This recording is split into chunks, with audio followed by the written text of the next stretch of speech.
I think we've seen attacks on UAE in the last month that are very concerning, but I think UAE has one of the most professional militaries in the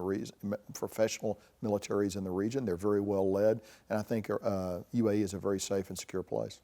But we're happy to see the THAAD, the High Altitude Air Defense System, made by the United States, employed successfully by UAE, really in the first two successful combat employments of that system. So that's been very good, and I know that sends a strong message of reassurance to everyone in UAE. We'll continue to work with UAE to make that system even better in the future. So we're working with our partners here in the region and also with industry back in the United States to develop solutions that would work against these drones. You'd like to work against them what we call left of launch, before they can be launched. You'd like to be able to detect the launch, and then you'd like to be able to see them and be able to interfere with their flight.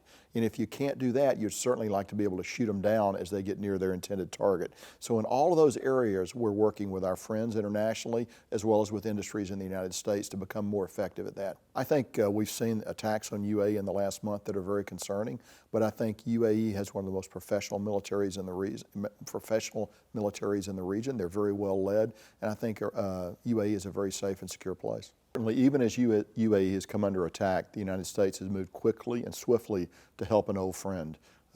We brought a destroyer in, a guided missile destroyer, the USS Cole, which has ballistic missile defense capabilities. She's going to be alongside up in Jebel Ali for a couple of days, and then she'll patrol the waters of the UAE, working closely with UAE air defenders to protect their nation. Additionally, over the next week or so, we're going to bring in a squadron of F-22 fighters, the best air superiority fighter in the world, and they will also work with their UAE partners to help defend the nation of the United Arab Emirates. So we think this is just one friend helping another in a time of crisis.